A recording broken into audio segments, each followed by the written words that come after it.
Good morning, everybody. I think we're still waiting for a few people.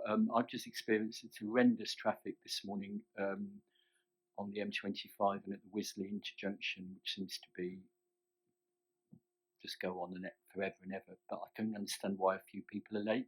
But can I suggest that we start, and firstly welcome to everybody who's here today and online.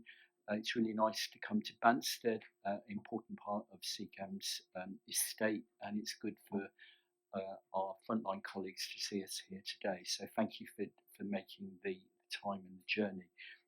I'd like to welcome two new governors. That's Leanne, who is appointed governor and comes from Medway, I think. For some of you may know, I spent 2 years of my career, very happy 2 years, a long time ago, living in Wellington in New Zealand. I was really pleased to find out that, and we already had a discussion about the niceties of Wellington. So welcome, and very pleased to see you here. And also to welcome Hilary, who is again appointed governor from Greenwich University. Really pleased that you're here today. Our paramedics are really important to us and their well-being. So the work that you and your colleagues do at an important teaching institution, very important to us. So welcome. And I should also welcome a new non-executive colleague, that's Peter, who has joined us, and he will be ultimately chair of our audit committee from, I think, March or April of next year. That's really good. I think people have an opportunity to chat over coffee and get to know one another. And to the two new appointed governors, I've said today this is a day you should relax, observe, give us feedback, but there's no pressure on you. But you're very welcome to ask the most difficult questions if you feel up to it. Anyway, with that, can I then go on and just check, are there any declarations of interest? Unless I hear no. Can I ask for the approval of the minutes of the last meeting on the 13th of March? Chair, I just had a couple of points to make. On 5224, it repeats the fact that I thanked Osman. I know I'm very happy to lavish praise on his time, but the second point was I don't think it was actually my responsibility to confirm that the trust is about to move out of RSP, or and confirm it was excellent news. I think it was just a remark that was made, so maybe those could be amended.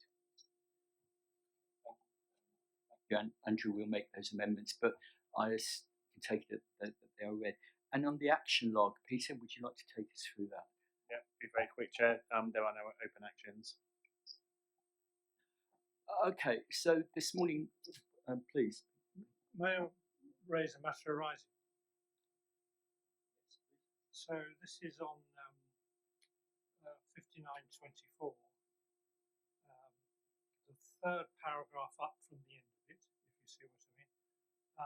This is where I asked about trust involvement in systems, and that was in the context that as Governors Week, that's one of our duties now to monitor system involvement, and there was an agreement to have a separate section for systems in the future reports, but it hasn't appeared. I think the reason for that is it wasn't shown as an action, but if that could be brought on for the next meeting. Peter, thanks. It certainly can be. One of the things I'm going to uncover, and indeed one of the reasons why I wasn't here at the last meeting, is that was the day that NHS England's abolition was announced, and as such our relationships with systems is going to need to be completely recast.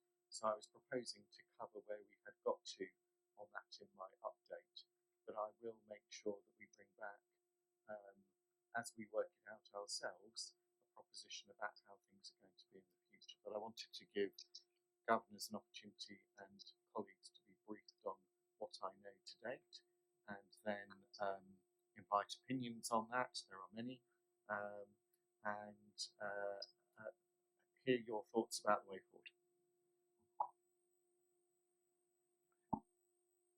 Thank you, and we'll take that forward as Simon said. So can I now move on to the... Sorry, Michael, I think on the screen here, Max and Harvey both put their hands up. Okay, sorry, I didn't see you. So Harvey first and then Max. Harvey, thanks, Peter. Yeah, it's just on the minutes, there's also a duplication of the HN raised questions. That paragraph is repeated both on page 8 and page 9. I think it should be on page 8. Okay, Harvey, thank you. That's very helpful. We'll make that change. Thank you. And Max, please. In the spirit of repetition, within 5824, the people update, there's a fair chunk of repetition as well, where I think you just need to scrub. Okay, I'm really grateful. Copy pasting issue. Yeah. We need to get this right. So thank you for your suggestions. We'll take those away, and they'll reissue the note. Yeah, and we'll reissue. Thank you all for that. That's very helpful indeed. Let's move now to the main substantive item.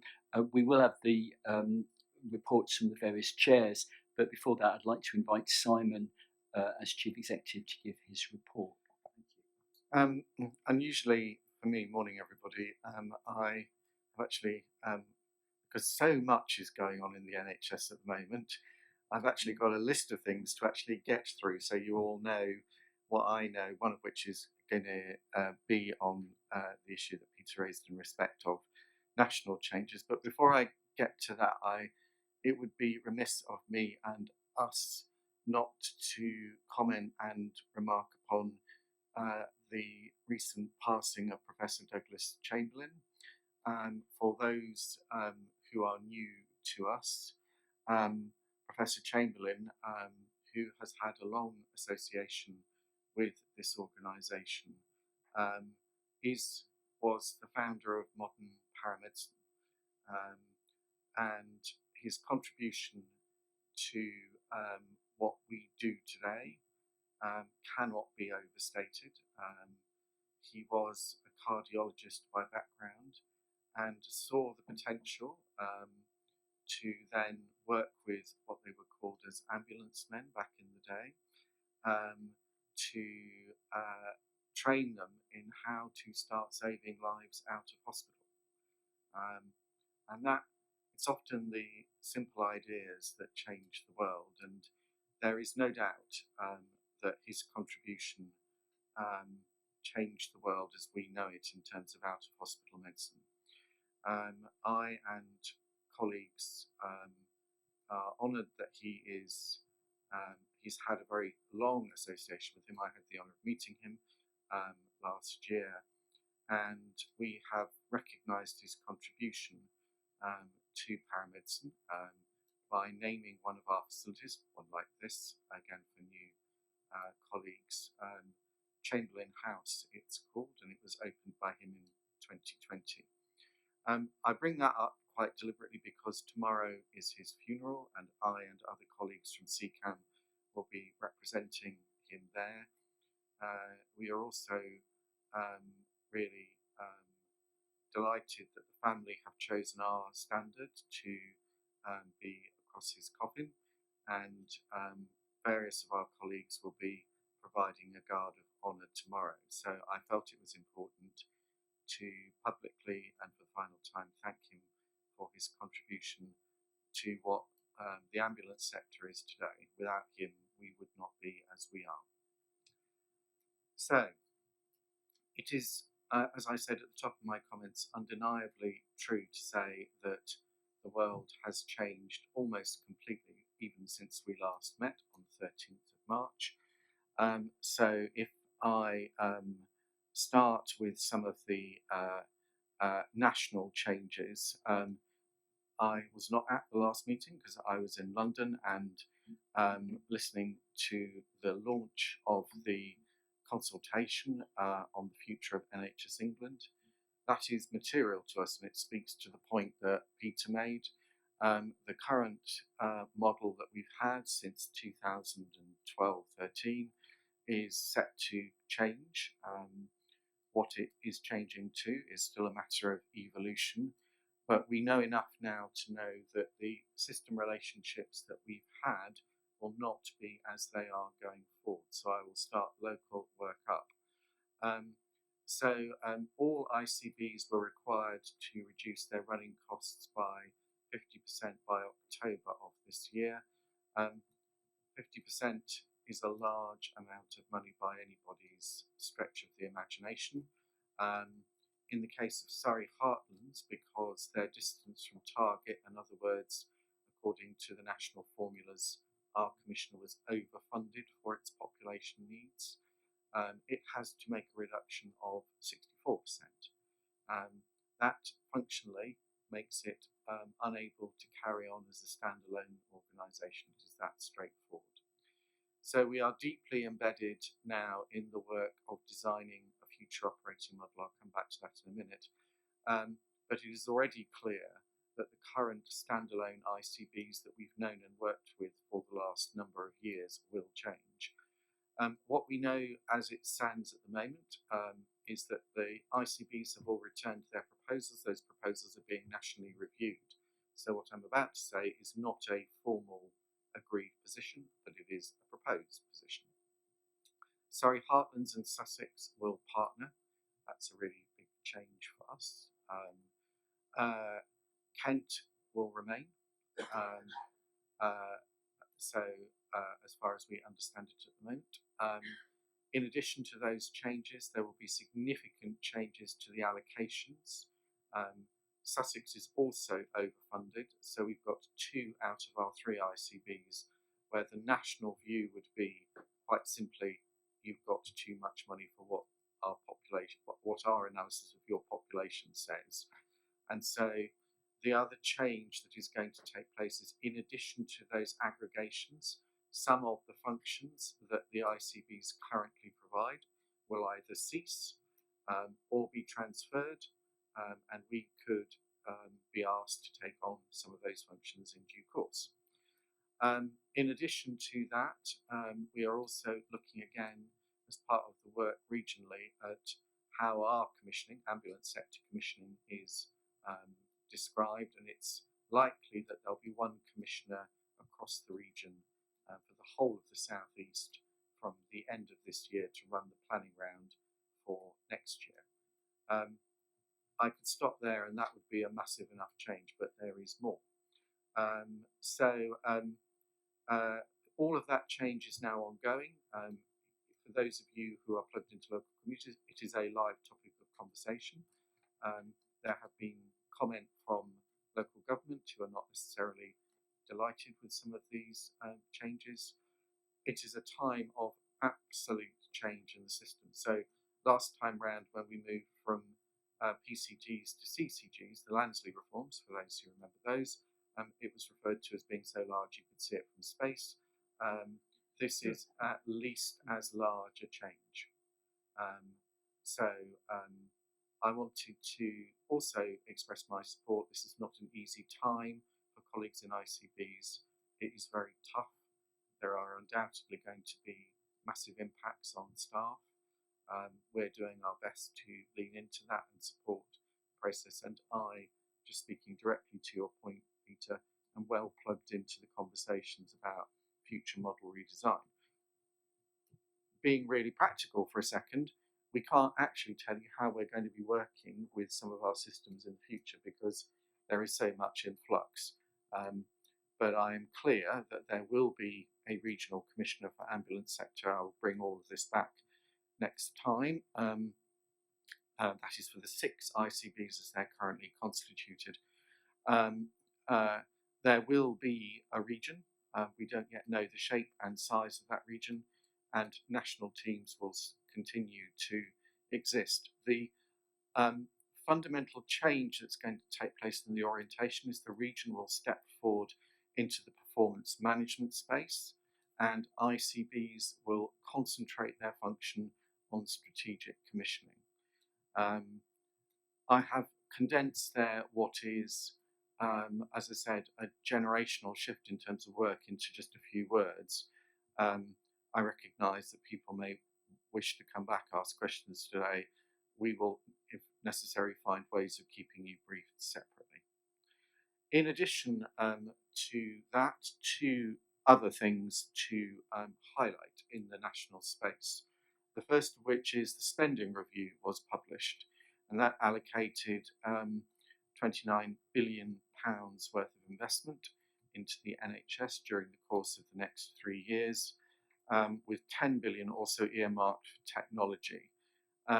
Now, it is undeniably true to say that the NHS had the most favourable settlement of all the public services. It is also true to say that the historic growth rate of demand for the NHS is above the level of the funding that we have received. So NHS grows at roughly 3.5 to 4% per annum. That level of funding equates to roughly 3.4%. So what that means for organisations like ours, and indeed every other organisation, is there is going to be an absolute premium on productivity and efficiency. Our next public board in August, Mike was asked that we focus our conversation on that, so we will be spending an extended period of time during that conversation on are we making the best use that we can of the taxpayer pound. Also, the Urgent Emergency Care Plan was published this month. There have been so many announcements, you could have been almost forgiven for missing it, but it is another very important document. It bakes in for the first time 2 key standards. The first is the C30 mean across all ambulance trusts. Colleagues who are new to our discussions will not know that we've been asked to reach 25 minutes this year, in part because of our success in delivering one of the best response times last year. There is also an absolute focus on improving hospital flow, both at front and back door. But for us, at the front door, the mandation for the first time of the 45-minute handover standard. Again, colleagues who are new will not know that we are one of the best performers in the country on that. And again, it's important I take this opportunity to thank my acute trust colleagues who continually work every day to help make that happen. The final thing to highlight in terms of national data that was published, and we were commended in public and are going to be contributing to this, was the NHS staff flu vaccination rates. We were one of, if not the highest trust for vaccination in the entire country. An amazing effort by our team at 74% of all staff, which is an achievement in the current context not to be understated, and we've been asked to contribute to this year's flu campaign as a response to that. Internally, a couple of things to highlight. Those colleagues who've been with me on my journey will know that I have been talking about and trying to move us towards a model of more devolved leadership. I was really pleased that on the 1st of June we've now managed to get to that place. We've got 3 operational divisions, 5 when you look at the core internal operational divisions, but we have got a Kent, we've got a Surrey, and we've got a Sussex operational division. It's my intention that they feel that they can make the decisions that are relevant to them locally, and I'm encouraging us all to feel brave in the space of letting them loose from the monolithic centralising bureaucracy tendencies that ambulance services have known and loved. In addition, we have launched our productivity and efficiency programme, and I'm not going to spend too much time on that today. It'll be the subject of a future meeting. But in aggregate, when you look at our efficiencies, they are north of 6%. When you look at the cash and you look at the productivity efficiencies together, that is a considerable ask. I would say our ask is not out of kilter with other organisations. We've managed well in terms of husbanding our resources. We've got a plan that I believe is deliverable, but nonetheless, it is a tough plan to deliver, and no doubt Paul and others will pick up some of the detail of that later.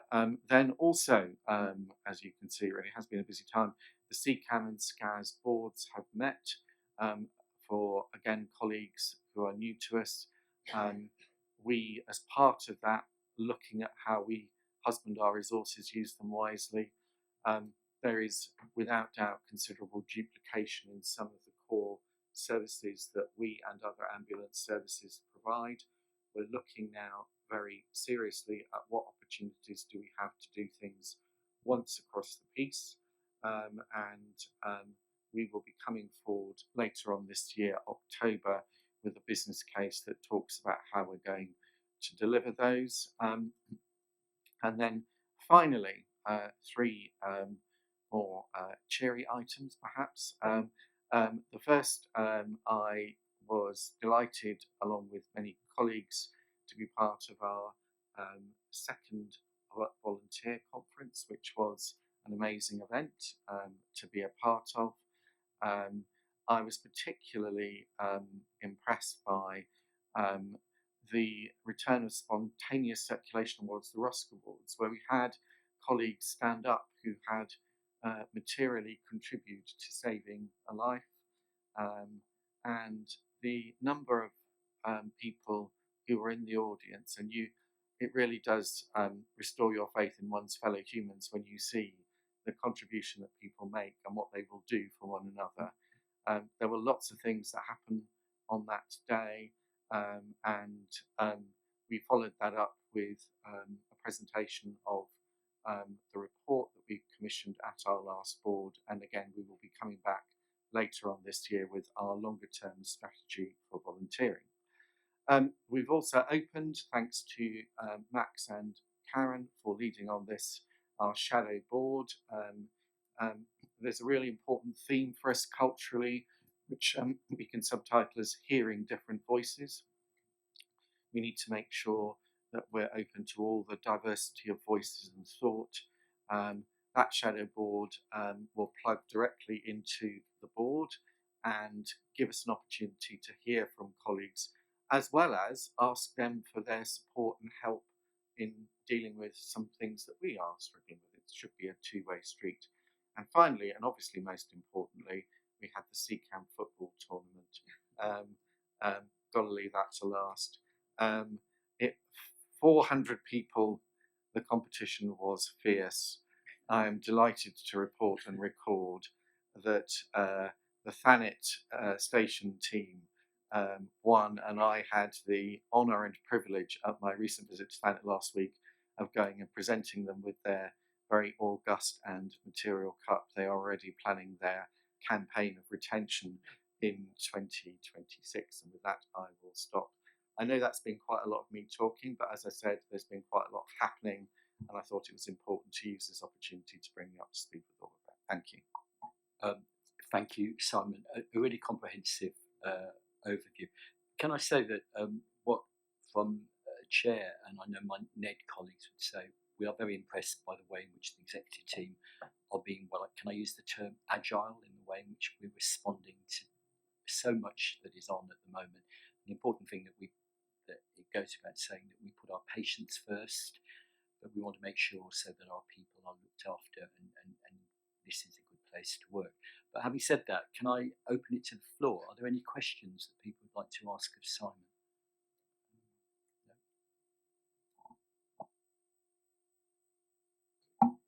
Thank you, Chair, and thanks, Simon, for your report. Very interesting, and clearly you're not having much sleep with all the goings on that there are.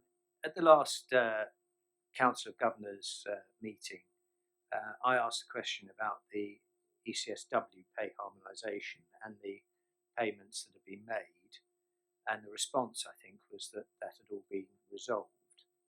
I was slightly, therefore, unclear about quite where we were when the bulletin this week talks about some challenges still that are faced.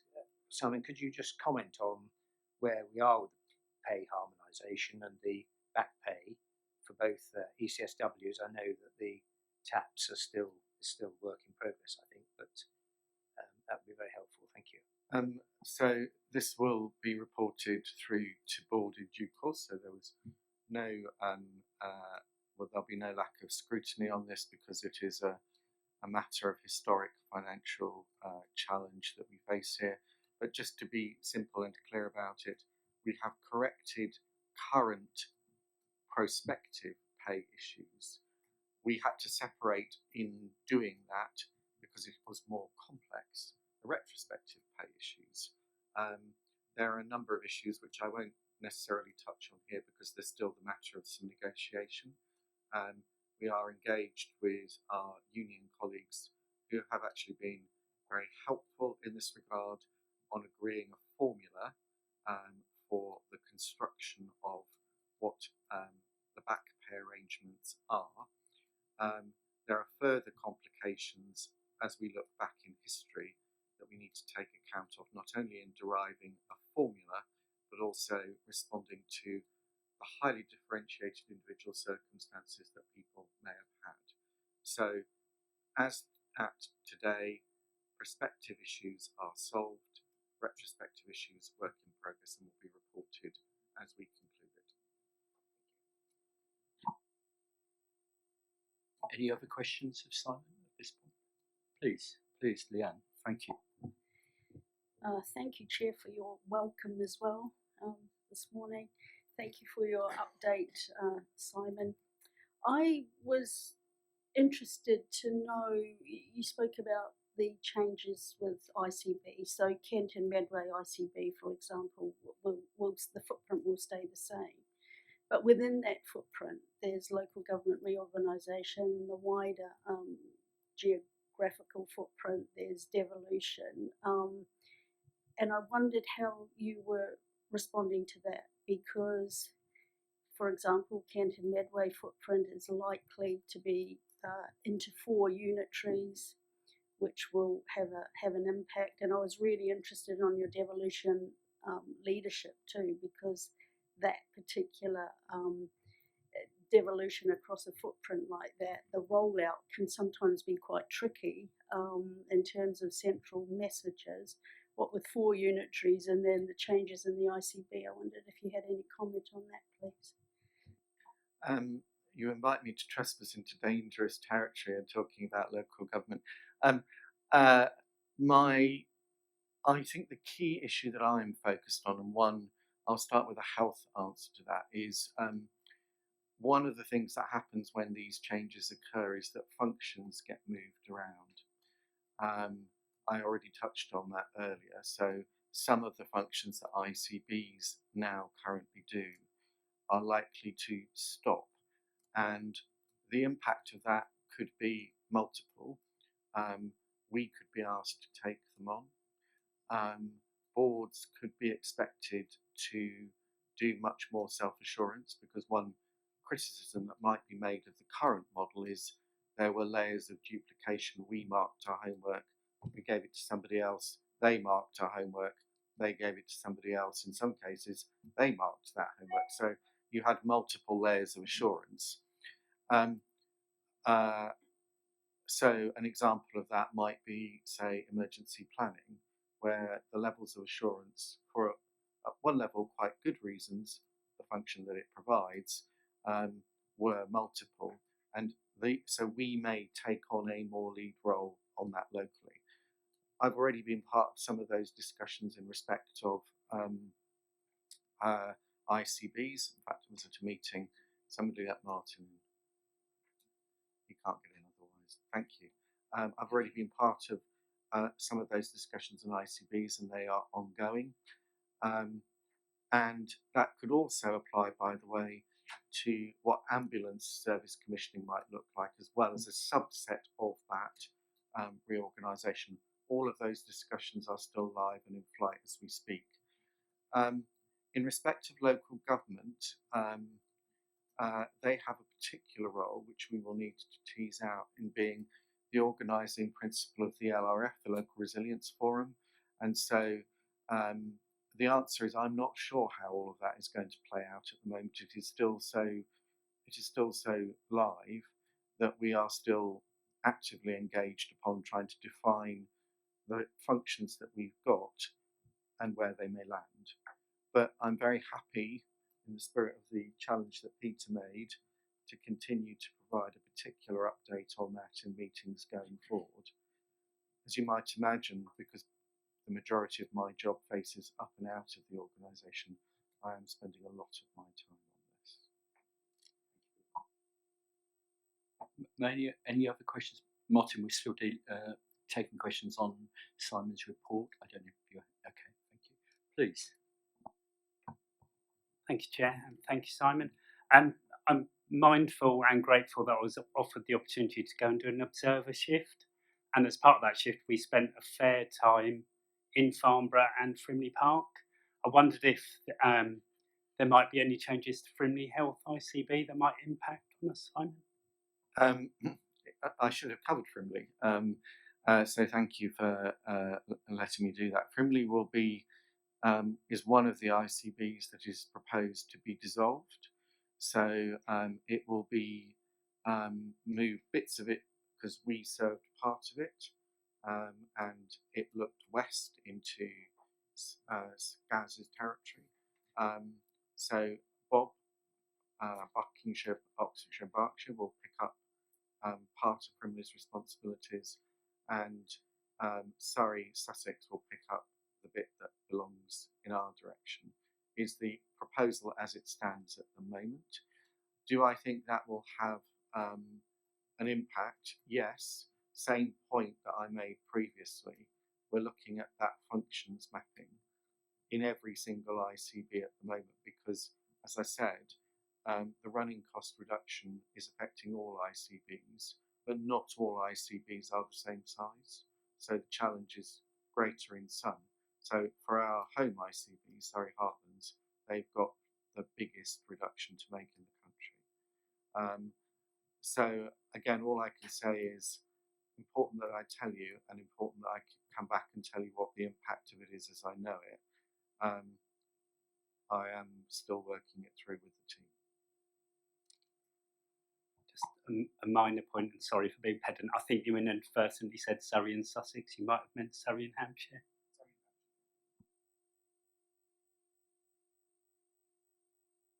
You were looking at.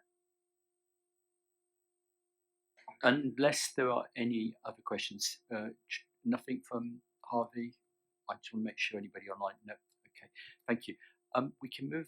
Well, firstly, tremendous thanks to Simon for that very comprehensive review.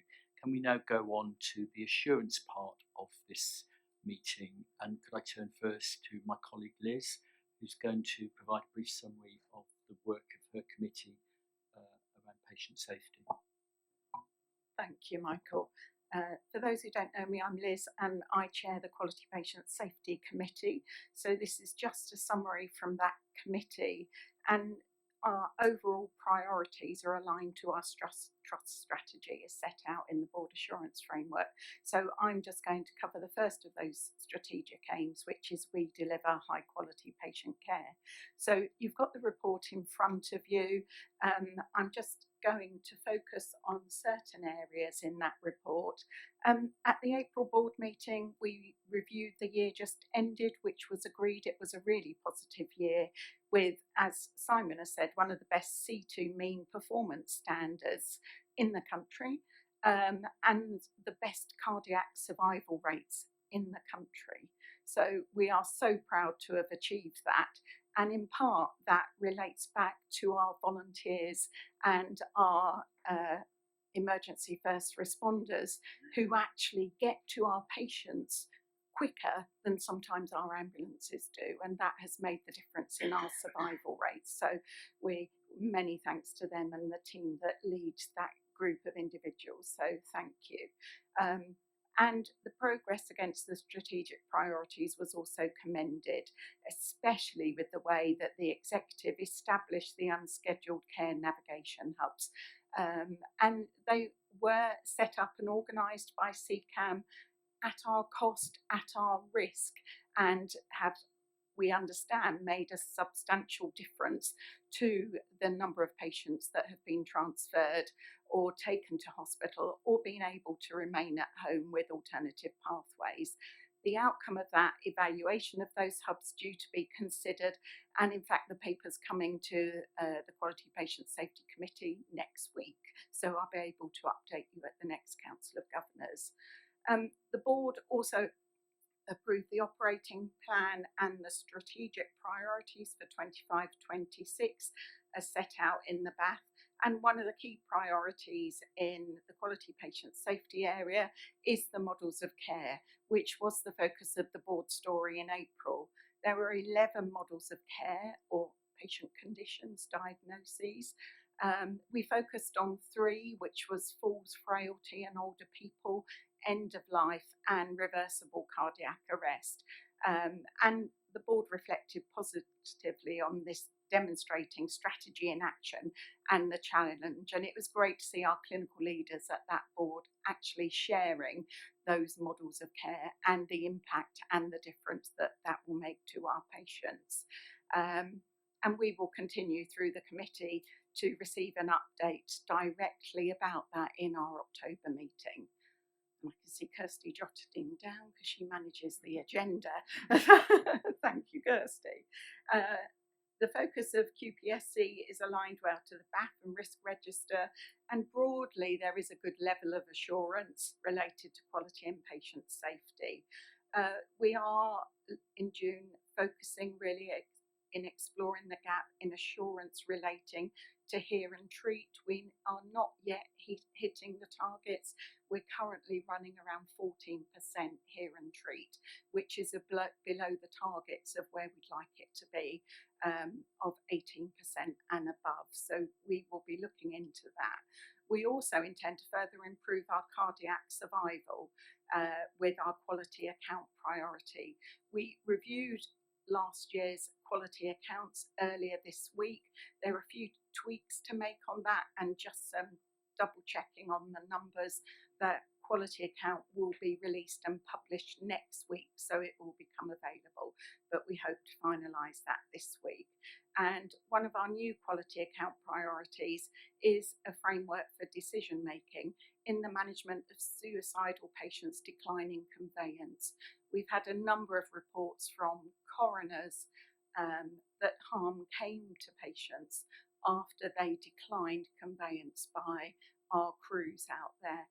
These patients did have capacity, they did decline, but for our crews that's a very difficult scenario for them to manage. So we are looking at putting and developing a framework around the decision making in that to help our crews and ultimately our patients. The BAF details are there. We are on track and on target, and I'm happy to take any questions. Thank you. Thanks, Liz. That was excellent. Martin, please.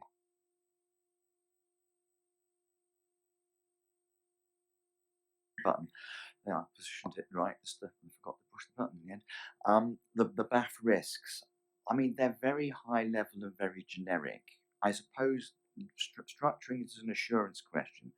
Are you assured that you have all the information you need at the level of granularity you need it in order to make, how shall I put it, an assessment of the risk for such high level strategies that could be influenced by a whole magnitude of variables?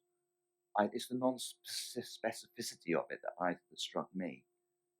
I think at committee level, and we've just revisited the patient safety report and expanded the level of reporting.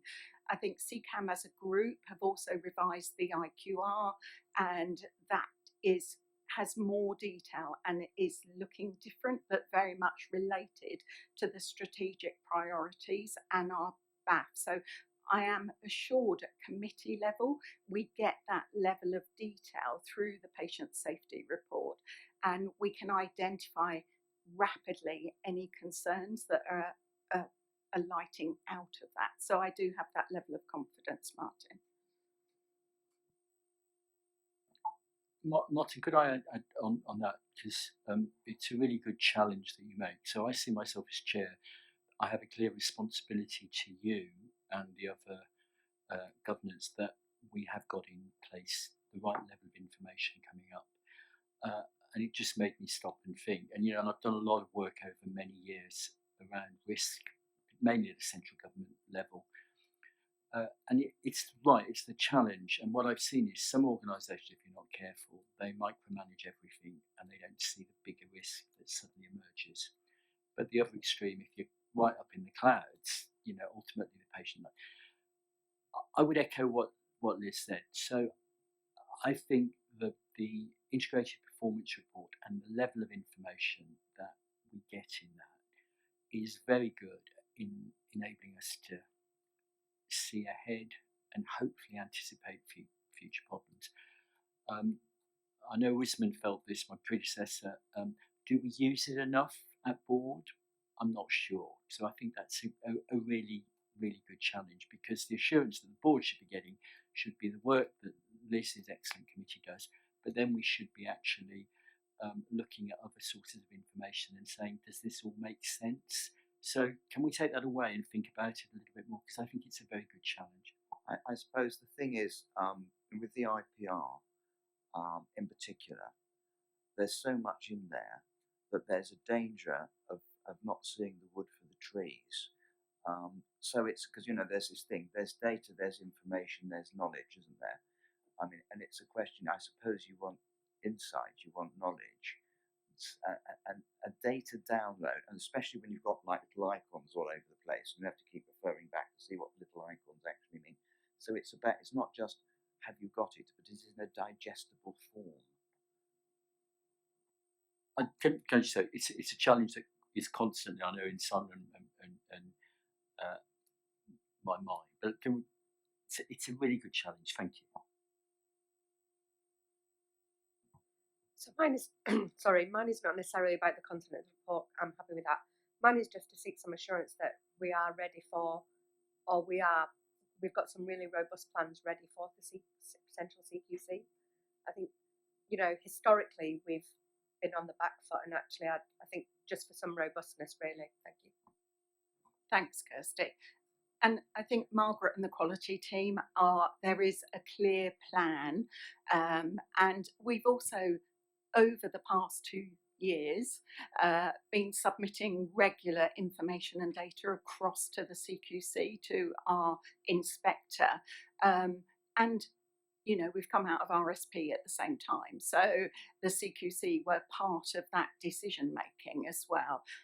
So there are robust plans in place. The quality leads are in place. I think the links to the divisional directors' positions, they now each have a quality lead to manage that at a local county level. And we have a level of assurance from the evidence that we are getting, and that we can validate that, again, we're sending those updates across to the CQC. And just a brief build on that, I completely support everything Liz has said. Obviously, you'll also know we had our own internal well-led review as part of the exit from RSP, which found that we had progressed. But the main substantive point I wanted to make is, yes, there is a plan, but more than just a plan. I think it's about having a normalised relationship with the CQC, so not seeing it as something that we only do when there's a problem. And so that the other assurance I gain comfort from is I know we don't see them as something to be feared. We see them as something to help us do better. And so we're in constant communication with them about live issues as they are with us. And that for me is the sign of a healthy relationship with a regulator, and one that I think we all have a job to help promote. Thanks, Simon. Any other questions of Liz at this point, please? Yes. Thank you. Liz, are you assured that we can deliver our long-term strategy in terms of patients? I'm concerned to read that the non-life-threatening C2, C3 partnership, 50%, if I recall, is our plan to try to give pathways to patients which are non-ambulance to see whether you need an ambulance. That were one phrase. Are you assured that we're able to deliver that? And I put that in the context of the UCR results, which the last FIC, I think it was, that I went to, it was reported that it was 17.2% acceptance rate from them, which so raised a flag to me and to others that we're so reliant for the delivery of our strategy on third parties, with the context of Simon's conversation about the massive changes that are going on in the third parties. I'm just concerned whether I would like to be assured that you're assured that there is a plan that we can deliver this strategy. Thank you. Yeah, I mean, so I didn't cover this, Andrew, but it is a material risk, right? The same people who are delivering a core part of what we need to do, and you rightly fall on the urgent care hubs and the urgent care referral centres, our acceptance rate is not where it needs to be. The first thing I can say is that all of our partners absolutely acknowledge that that is their issue. So I'm not meeting in principle disagreement here. That said, is the current change impacting on their ability to focus on that? Yes, it is. And it's an absolute reality that we are dealing with day on day. The relationships are strong with our partners, so we are keeping that conversation live.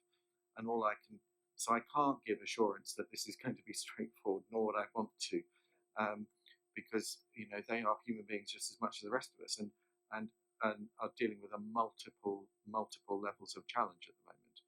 We are engaged in them in the way that you would hope and expect of us, to see what we can do to improve this year.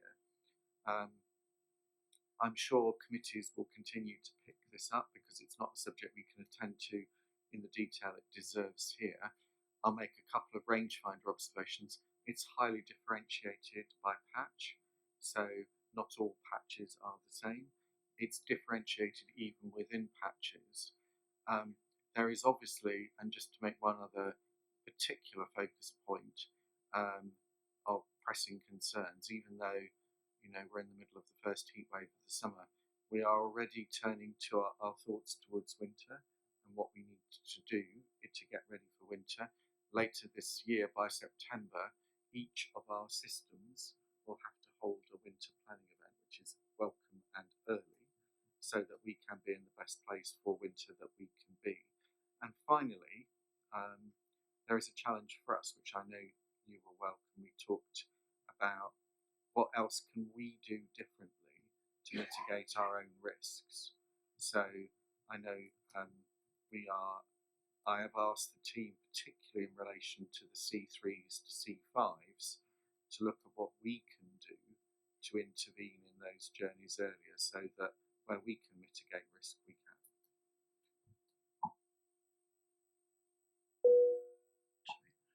Okay, unless I have any other questions, thank you, Liz, for your paper and your update. Can I move on to, I think it's Max now, who is chair of our People and get the title right, People Committee.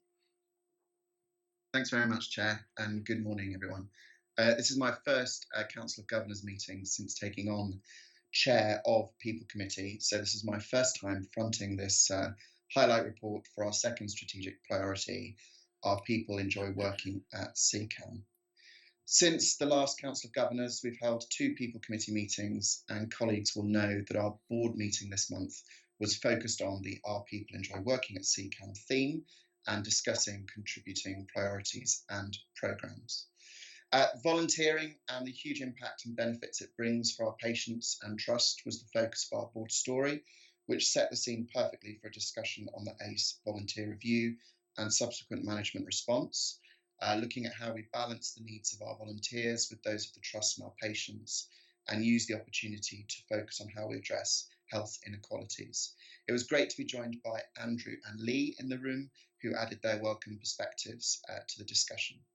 We look forward to the forthcoming development of the Trust volunteering strategy and stakeholder engagement to follow with great interest, with assurance through People Committee and QPSC, with, as Simon mentioned in his update, the strategy for approval at board in December. We remain very focused at People Committee on seeking assurance against the People Services Improvement Plan and its delivery, and we supported in that meeting the plan for 25-26. We also looked back at 2024-25 and we noted an almost clean bill of health in terms of majority delivery, with a couple of objectives missed around casework data accuracy and ER facilitator training, which HR and digital are picking up.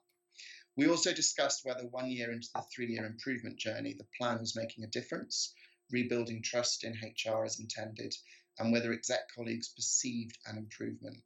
I would summarise the responses as green shoots, which is positive, and will continue to keep a keen eye on and seek assurance on progress against this plan through People Committee. Colleagues will know that NHSE completed an education quality intervention last December. We've held a number of discussions at People Committee and Board on both the report itself and the subsequent senior leadership conversation that took place in February and reported in April.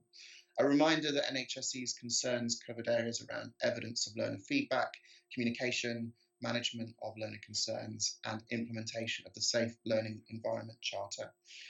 It's worth highlighting that in that conversation and subsequent report, NHSE acknowledged the Education Improvement Plan that Jackie, as Chief Paramedic Officer overseeing the education portfolio, has in place, and concluded the Trust has appropriate level of oversight to ensure issues of concern are addressed.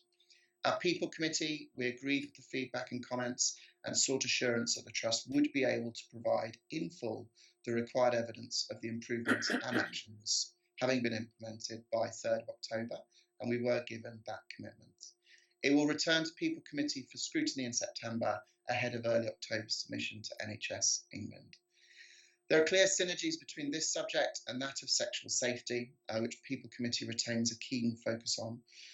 We received in our last meeting a verbal update from Margaret, and she's the current exec sponsor, but sexual safety will move to Sarah's portfolio in due course. It was a really helpful discussion in terms of workstream updates and a RAG rating, but we look forward to the next People Committee at the end of July for a more detailed paper and further assurance in terms of this critical workstream. The BAF that you can see in the highlight report sets out the priorities and plan for the year, and I'm confident that through People Committee, supported by the IQR, the NEDs will be able to continue through the committee to seek the necessary assurance that we remain on track with these key initiatives and mitigating risks flagged and subsequently arising. Thank you very much, Chair.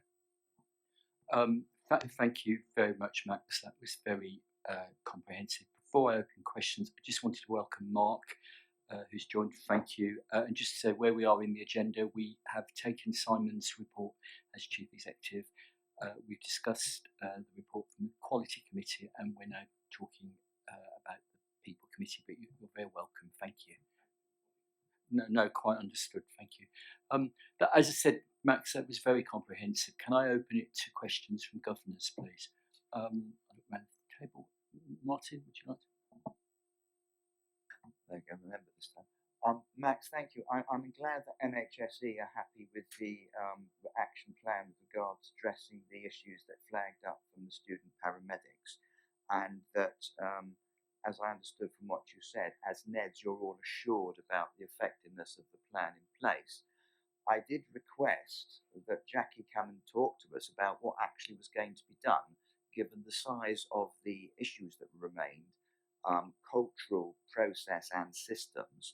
And I'm still putting that on the table. I'd like to know, and I think we should know, because I've circulated the report to all the governors, what actually is going to be done and what the time frames within it are, given that this is a major pipeline for the future workforce. I can't really think of, I was going to ask an assurance question about whether you were assured, but you've answered that one in advance, so I can't ask that one. So all I can say is I would just like to put a request on the table that we're told what's in this plan, what time frame and what milestones?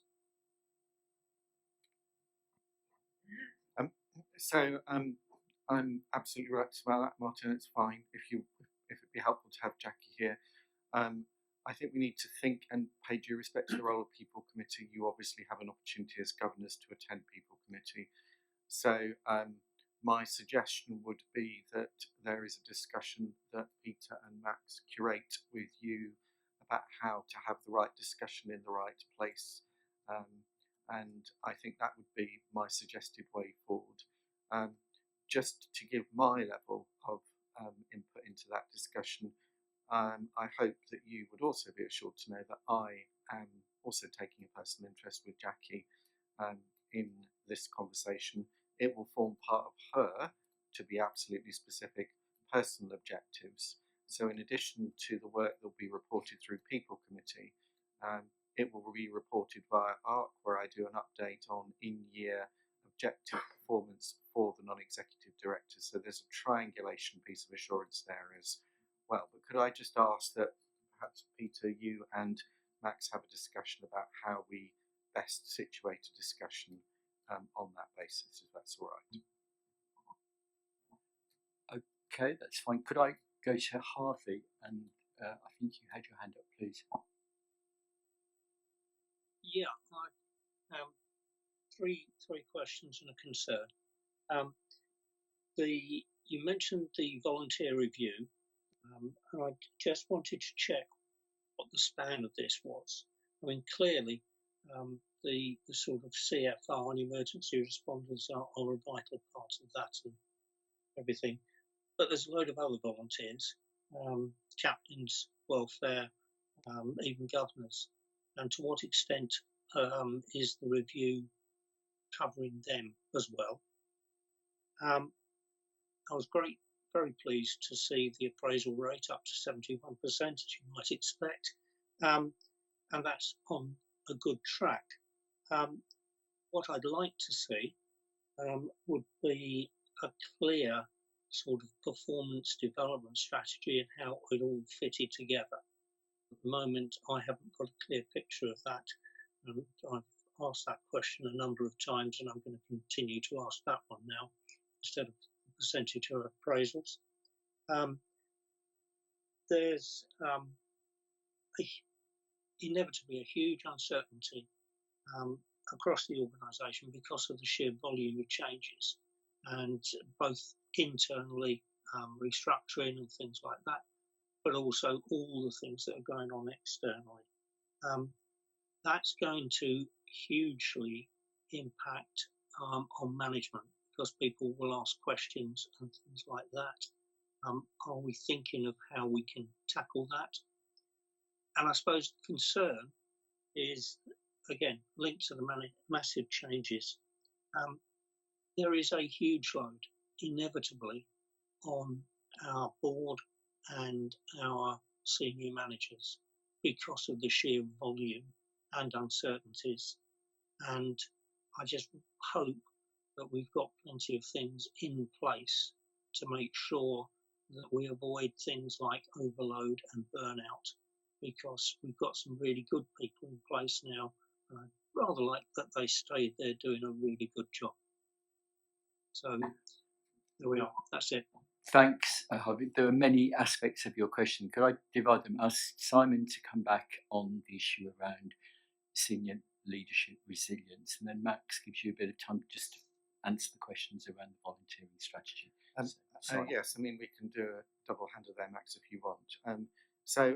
Thank you, Harvey. I'm going to feel the wave of support that was expressed there and hope that you're one of the people that was I was being referred to as when you say I hope to stick around. But to start there, to start there, yes, you're right. I mean, I think absolutely the amount of change, any one of the things I talked about in my report would be a significant change in the year. We've got 4 or 5 of them ranging across internal and external domains.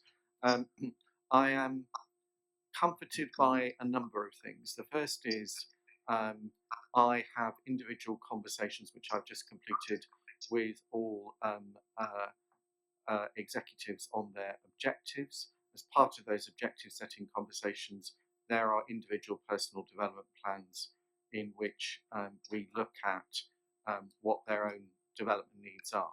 But in addition to that, Harvey, could I ask you to go on mute? I'm hearing myself echoing back. You are, of course, welcome to come back, and it'll just stop me hearing myself talk, which is always an unpleasant thing. The second thing I would say is that we've also now got bespoke development plans for our executives, but also critically our deputies. So for the first time, we have got a plan in place where individuals are having focuses not just at executive level, because to your point about resilience, we need to make sure that when people need to take a break for whatever reason or need to move on, and this is certainly something the organisation has struggled with in the past, there is somebody able and willing to step into their place, and that is not something that we've been as good as I think we need to be. It is a focus now. In addition to what we're doing, NHS England has just asked us to complete a resilience piece of work, and that resilience is looking at succession planning, firstly for executives. I've asked the executive team also to do it for their own teams. That will be reported back to ARC in probably the August meeting, I think. So we're going to work our way through the organisation, testing to what extent do we have resilience in our key functions, because it's right that we know that and look at it here. Related to that, we're also looking at a much more active process. I hope you would support me in welcoming this of talent management, because part of talent management is not just the formal processes, but looking about what we do in terms of developing individuals. And finally, before I hand over to Max, I'd say I'd also hope you would join me in welcoming that the statutory and mandatory training rate has also now for the first time exceeded its target. More to do, I know, but the fact that we're in that place and we haven't been in the past is something that I think is an important marker. Going back to the points when regulators look at us, it's one of the things that they look at us on. On your point about performance management, yes, there is a lot of change, but remember this is some of the change that staff have asked for.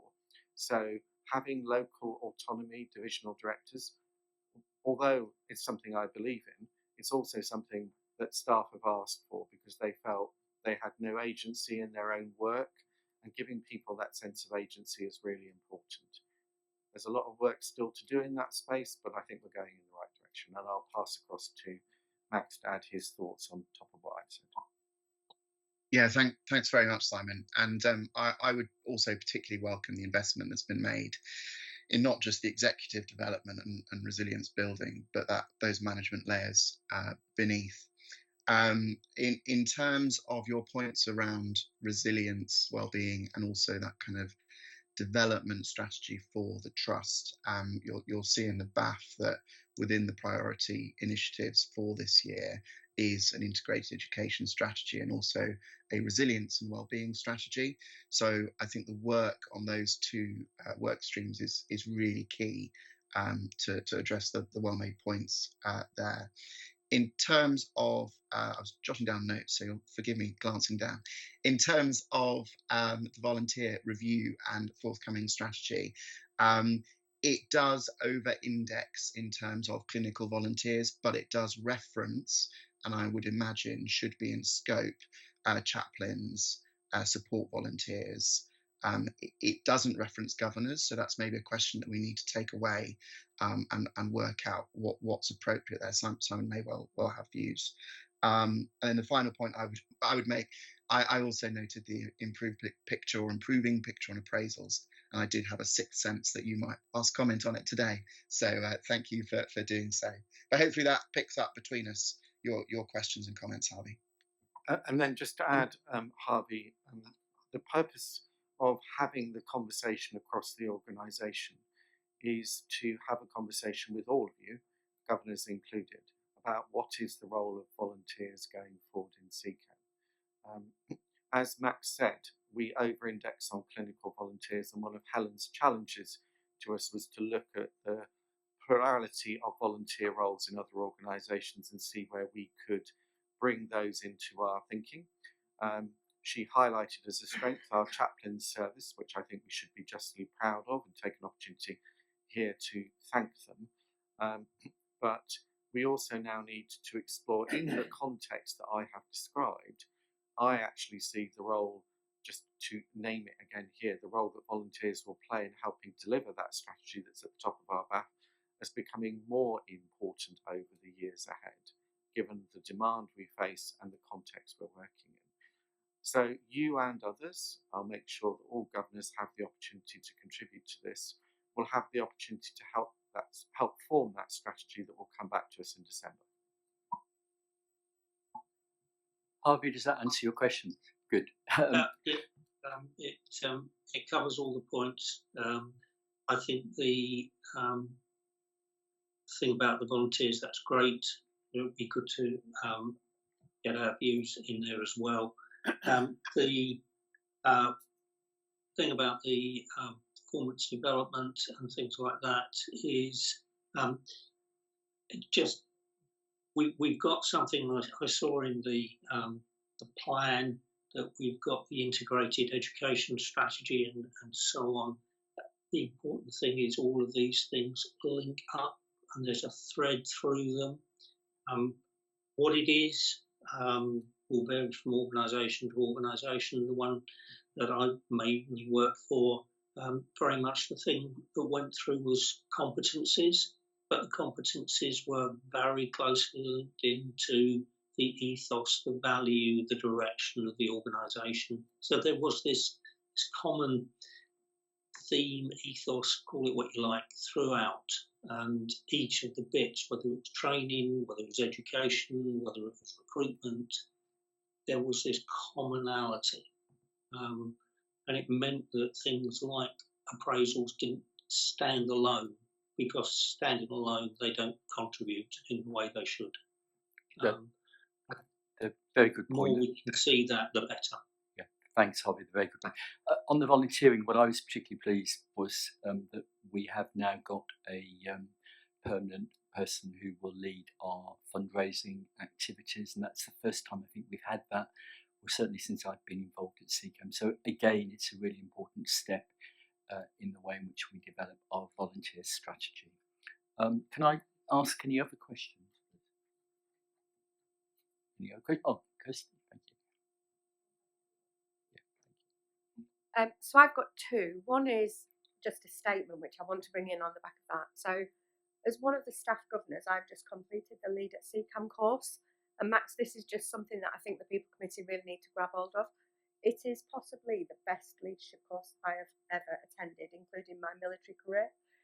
I think it really, really embeds some of the tools that you need to take this trust forward in that leadership level. And if there was a way to extend that and allow that to be open to multiple different people, I would say that it's not only the instructor that does it, it's the content, it's how it's delivered, it builds relationships to the fact that today my cohort, and I can't go because I'm here, they're having a little training session on the use of Excel, because we identified through the course that people are not really aware of those things. And I think those type of courses, if you mix both our frontline workforce and our corporate, you actually get a much better thing. You get a much better blended approach, and actually it opened up the eyes of a lot of people as to the pressures in the organisation, because it was a joint course. And I just think we just need to be commended. That course is absolutely brilliant and we should be celebrating it. And I know we do internally, but actually that's just some really positive feedback from a member of staff that's completed that course now. So that was my first one. Well, thank you. I'm really pleased to hear that, and that is really excellent news. I particularly like your point about cohort. You know, if you get in some of the organisation, you get into that cohort and it goes on for years and years and years, and you support one another and you continue to develop. So it's really, really positive. So thank you, Kirsty, for that. Please put your question. My question, Max, and it's related to a lot of the things that both Simon, you've said about the changes in the trust, the restructures. I'd just like to seek some assurance that, so the ER caseload currently, is it under control, and have we got some assurance that it is going in the right direction? But also to be mindful that with all the changes that are happening in the organisation, that caseload may see some spikes that we just need to be prepared for. I just wanted some assurance basically from the NEDs that actually we've got something in place just in case we see that spike. Because what we don't want to do is go back to where we were with an extended period of those that are not really in date. So that was just, so Max for me was just some assurance that we've got it currently in, it's okay, and that we've got a plan, because I do think we may see a spike with all the restructures. Yeah, so I would say that it remains a keen area of focus. Is it completely in hand yet? I think we're getting there. There's clearly a number of legacy cases to resolve, but I think through the People Services Improvement Plan, the direction of travel is positive, and I think also other interventions being implemented around mediation, etc., are getting upstream of future caseload to almost prevent them becoming ER cases down the line. So I think we're still on the road to a better place, as it were, but certainly making progress. I agree with what that is, and I agree with your sentiment, and so thank you for raising it, because sometimes spikes are not a function of poor practice, they are a function of organisational change, and we need to be mindful of that. There is some additional resiliency that we've built in to reflect that. But the other point I wanted to make is I think we now are in the place of having a senior leadership team forming in that directorate that I have confidence can lead it through the process of change. And I think one of the things, going back to the points that Harvey and others were making, is we rightly look at indicators, but I think we need to look at determinants of indicators. And a key one here is, do we have confidence in the team that is shaping up to lead that directorate? And I just want to put on record, I really do. I think that's getting behind them and supporting them. And the final thing I'll say is, I don't believe you can have a successful organisation without a successful people function. So you'll not be surprised to know that it continues to form an absolute part of my own personal priorities. I give this a lot of airtime in my world to try and make sure that Sarah and her team have all the support that they need. So it goes to the inevitable question of, have you got the assurance you're looking for? I think we need to come back to it. But, yeah, I think as long, from what both like Max and Simon have said, I'm happy at the moment. I just think it's just making sure that, if we do see those spikes, that we're able to address them with relative quickness, really. Thank you for the question. Very well said. Thank you, Max. Just touching back on the NHSE education quality intervention, your report states that more assurance will be needed through the plan. I accept it's obviously a significant focus in the People Committee. So what measures will NEDs be expecting to see in order to feel fully assured on this serious issue? Yeah, so the education improvement plan that exists within the Trust has clear deliverables. So we will be seeking assurance on progress against those deliverables through reporting to People Committee. But more specifically, we will spend the September People Committee looking specifically at the return to NHS England to make sure that we are assured at committee level that we have the full evidence of all those mandatory requirements being met, so that we get that positive response to NHS England when we made that report. And I'd add, not to wait for another report. So one of the things that we're doing is reaching out via our Freedom to Speak Up function, so that we get the live feedback, because by the time these issues have crystallised in a report, they're often historic. They may be 6-9 months down the line. So Jackie, now we've got a chief paramedic, which I think is a great focus of this now debate, is also making sure that we don't wait until some form of statutory report is given to us. We're having those ongoing conversations. And Kim, as our Freedom to Speak Up guardian, also reports on those issues and continues to reach out to students to make sure that they know if they've got concerns, we're hearing about them sooner rather than later. Andy, can I add my point about this? So I think the message that you're giving us is we've got a series of recommendations that come from this report. We need to be absolutely 100% confident that once we've implemented those recommendations, it's business as usual. It's the way in which the organisation operates. From my perspective, some of you may know I come from a financial services background where you have got at any one time, I was in a relatively small organisation, you will have in excess of 800 people going through training and redeployment within the organisation. So the model of having one single individual who's got key responsibility for their well-being and development, and that doesn't take away from the individual managers, but that person being transparent, clear that it is their responsibility is one of the key stepping stones. So I take assurance from Jackie in that space. You ask for additional information. So as NEDs, we meet at least, I think we'll be meeting 4 times a year in private with our Freedom to Speak Up person. What we're looking for there, not going into individual cases, what I'm particularly interested in is themes coming out that would suggest to us that there are emerging issues. And we have our Freedom to Speak Up Ned in Sumbo, who's on holiday at the moment, but would probably say what I'm saying at the moment. So I think you can be assured, but I think you should continue to come back on this. Thank you.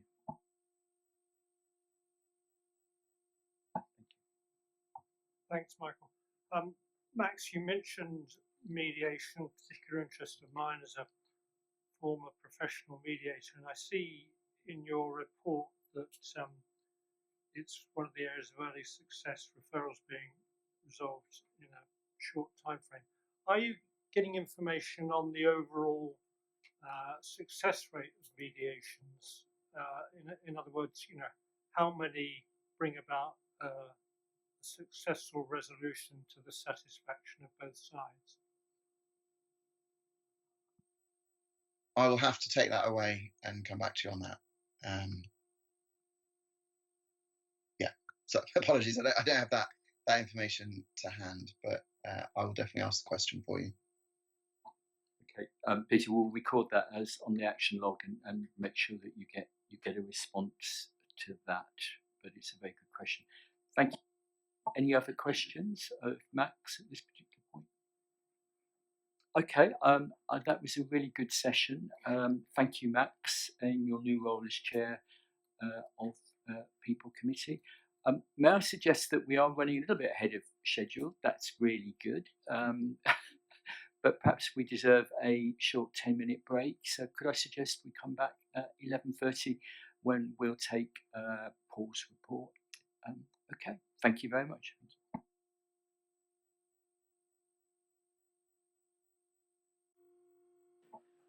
Hi, welcome everybody back. And I think, Paul, it's over to you now for your report. Thank you. Okie dokie. So this is the Finance and Investment Committee update.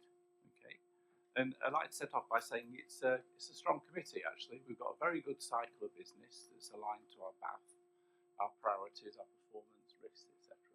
So that's and it's been established for quite a long time. And we have excellent support from the NEDs. And to address your point, Martin, about being data blind, we get excellent reports, and the committees have turned more into a good discussion actually about what is bothering us, what are the risks, what challenges do we have, and there'd be much more discussion, and that's at all levels. So this training must be working because at different levels, including the managers of fleet and procurement, as well as the directors get involved. And I'm really pleased that helps things go really smoothly. Okay, so I'll cover areas where we're definitely assured, some areas where we're keeping our eyes open on things. Okay, so what has gone really well is last year, and we like to commend the executive for hitting both the C2 mean target and also financially balancing the books, which they did. And it was no mean achievement, that was actually, but this year is going to be even more difficult. We've talked about how we're improving the C2 mean to 25 minutes, and there's quite a lot of challenges in the finance area as well. But last year we should also commend the 10 million of efficiencies we delivered last year, which is I think is the highest we've ever managed, and it was excellent. Okay, so that's a bit about last. The other thing for now is that yesterday we had the audit committee, and the KPMG, the external auditors, gave us a complete clean bill of health, which is excellent. I think it goes to the main board next week, and also we had the internal auditors annual review as well, which highlighted no significant areas of concern, all moderate risks, and both of those are excellent performance. Okay, if we turn our attention to what's happening this year, because things move on quite quickly, in the first month of the year, we're financially on plan. We had a minor cash flow. We expected 5 million to be received from NHS England, and that came in late, but it's now there. So we're completely on plan with that. And in terms of our cost improvement plans and productivity initiatives, we've already £4 million out of the 10 million target have already been validated in month 1, 94% of which are recurrent, and which is brilliant, right? And we've been awarded an additional 800,000 national health and safety funding. So we're already couple of months into the year, we're already really on top of the efficiencies for the whole of the year. So but we will continue to keep looking for assurance in that area. Okay.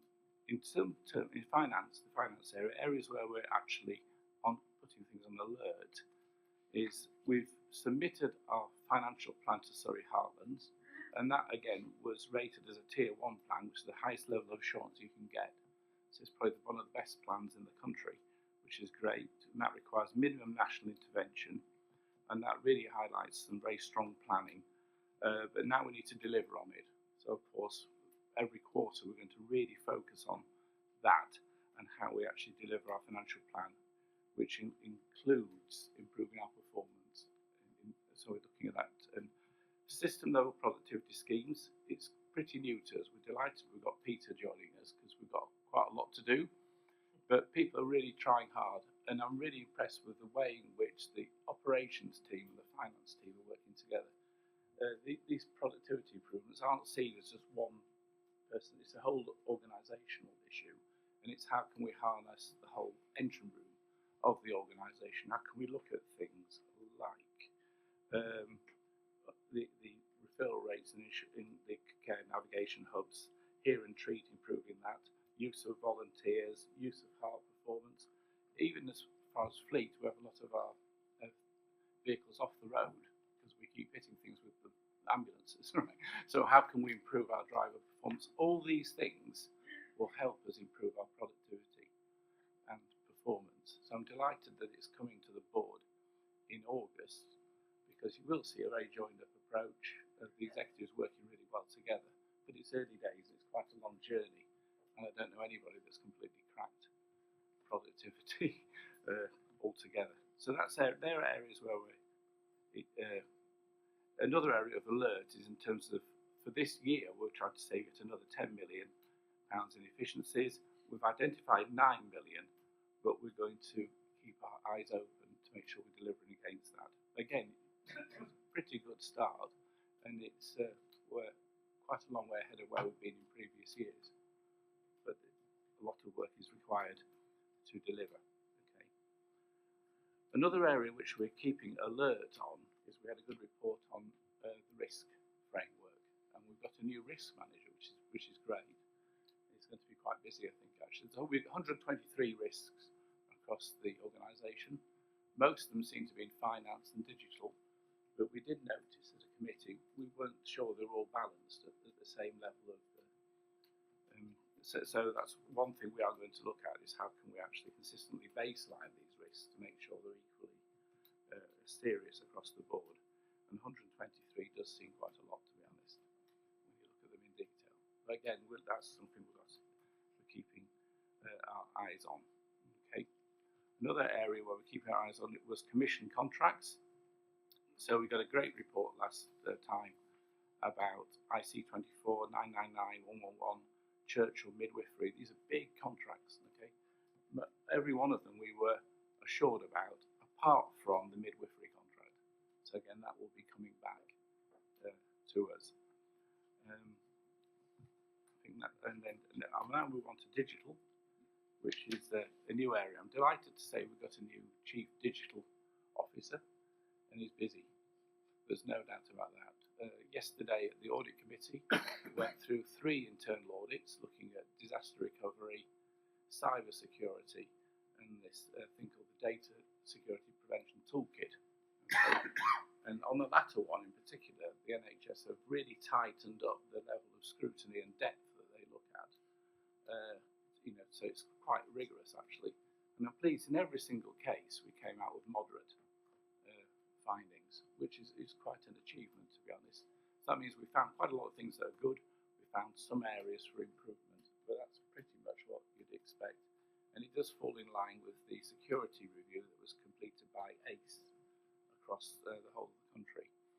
So, but there is work to be done there. Okay. So what we're looking for now in terms of digital is for the new CDI, who's been in place since April the 1st, to come back with a comprehensive plan. And as well as that plan, it'll come with how has he actually managed to prioritise all the different conflicting workloads. Because we've got the digital plan, we've got the work of business as usual, we've got all the security findings that we've just been through, as well as things like a reorganisation as well.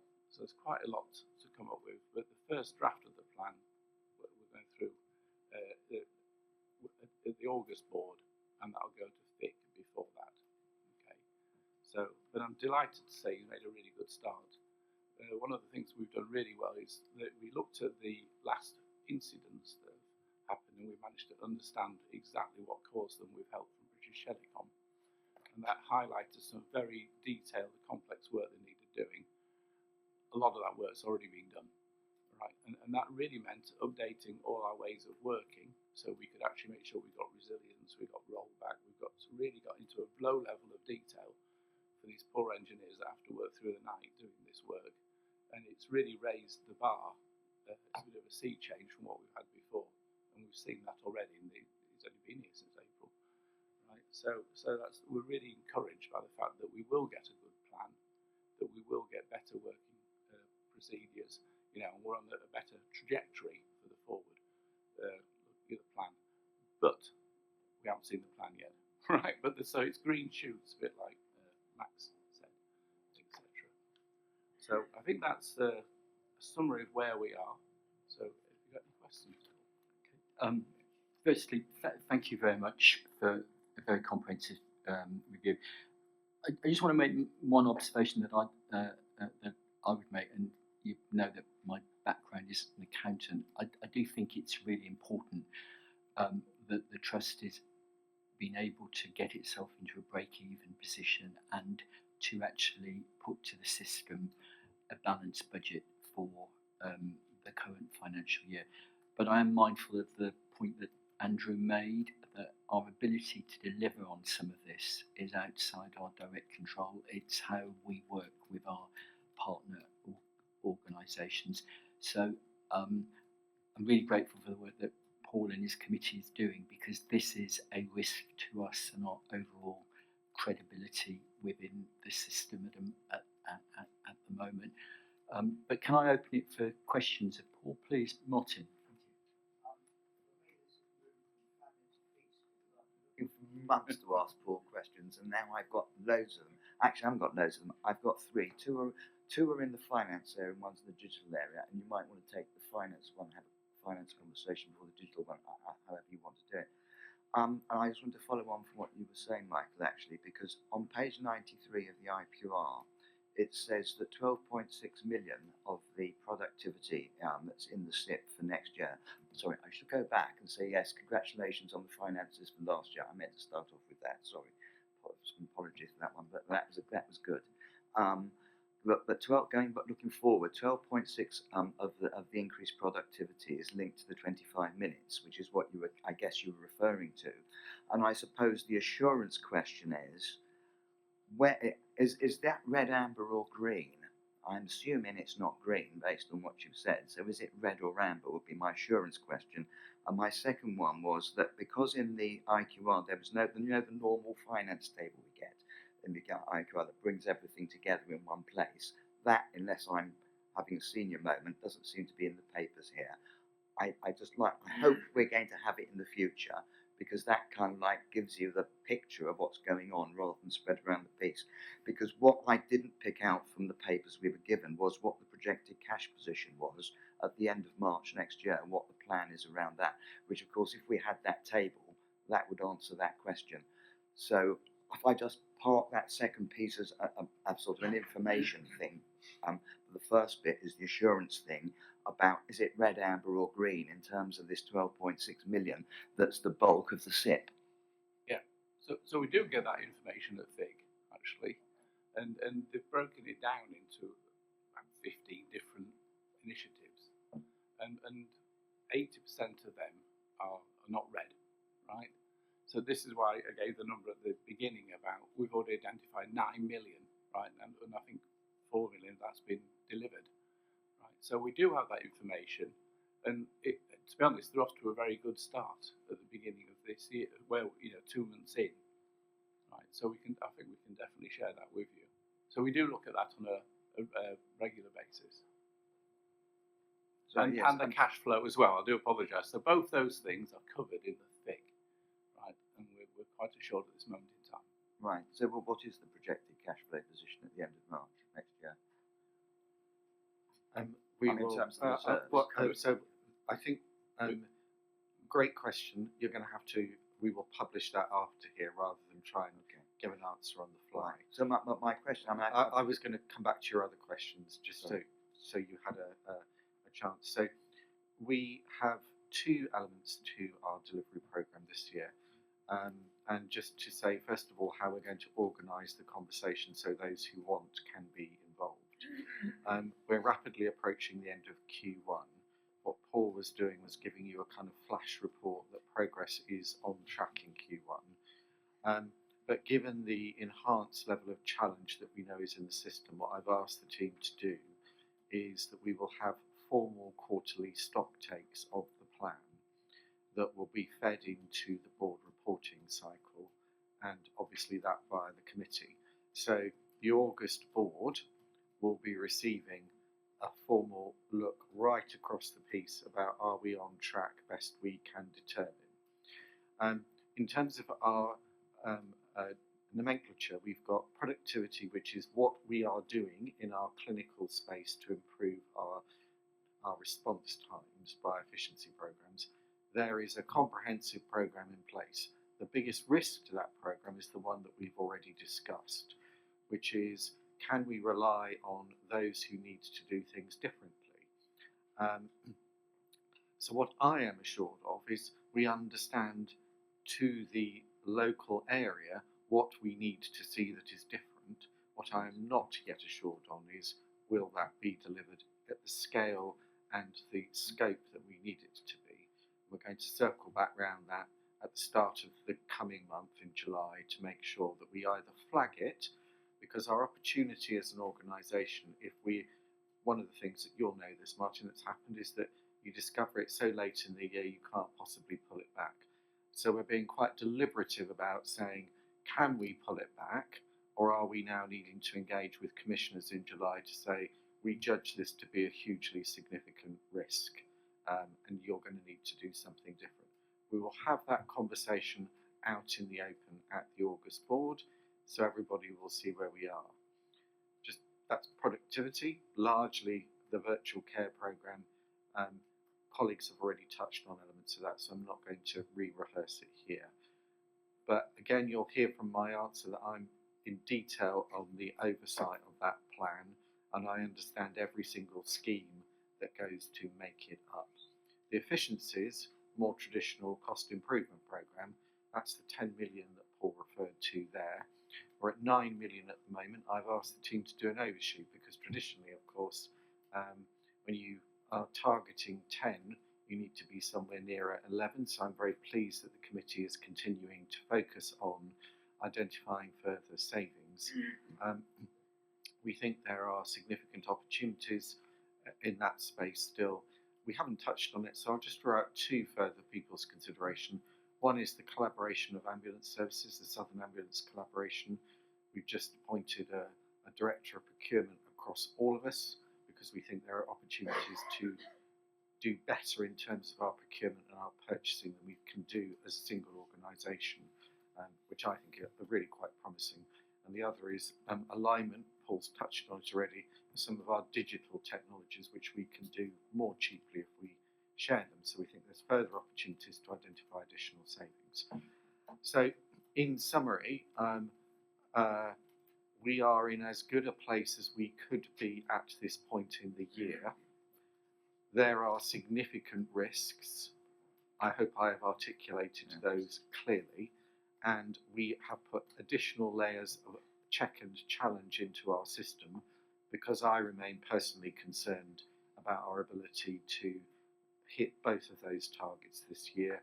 All of that will be reported out in the open at the August board and be fed through the committee cycle preparatory to that. What if the 12.6 million that's linked to CT 25 minutes, how shall I put it, is compromised? What is the consequence? I mean, I know you will have a conversation with the other commissioners, but what is the consequence of that happening in terms of failure to deliver the SIP? We've already referred to a bit of it. So NHS England gave us an additional 10 million in our position this year, and that 10 million was tagged to the delivery of the 25 minutes. So what it would cause is a risk to the other 5 million. 5 million was paid up front, 5 million is tagged to delivery of in-year performance at a time to be determined. In other words, we will have to choose the point at which they pay the second 5 in agreement with them. We're about to have our first quarterly review with them on terms of delivery trajectories. At the moment, they remain assured that we are on track.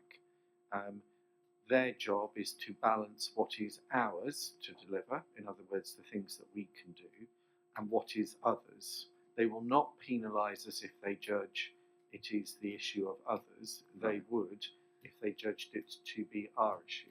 So that then leads to the question, well, what is in our gift to challenge ourselves on? And our hear and treat rate is the critical deliverable. So as I think Liz said earlier on in her report, that's currently at about 14.5% from memory. We need to get it to be consistent with our strategy somewhere in the late teens. Best in class at the moment. There are arguments about how this was recorded, is 21-22%. So that's the performance gain that I would suggest we all want to focus ourselves on. To do that, we are going to have to essentially flood our operating rooms with clinicians, which is what other organisations have done in a similar space, to get us up the hill as quickly as we can. There is evidence that we have done that in the past. The issue is that we haven't sustained it at the level that we need to be able to do what we are now having to do. I hope that gives the kind of depth of the answer that you needed. On the cash flow stuff, I don't have that in my head, but I'll publish it afterwards. It's not a problem. Do you want me to ask my digital question, or do you want me to come back to that? I'd like to open up more widely finance, then we'll come to digital if that was fine. The one thing I'd just add to what Simon said here is I think it's important for you as governors to know that some organisations wait until, I've seen it, 3/4 of the financial year is through, and then you begin to see there's a problem and you've got no time to make any remedial action. I think what we're doing here is taking the right approach. We're looking at this in August, even before you've got to a half-year position. The extent to which we could do any remedial action is debatable, but we would have all the best information possible to make that decision. So we come back as a council, don't we, in September. That is another point at which we can give that all the assurance what the NEDs have got from that. But it's a really good challenge, Martin. But while we're on finance, I thought it was just easier if there are any other finance questions. Kirsty. So mine isn't a question, actually. It's probably just to support what I think Paul, you've said, Simon, you've just said. I think this year what I'm seeing as a member of staff is the concentration on productivity and efficiency is a lot higher than it has been in a lot of years.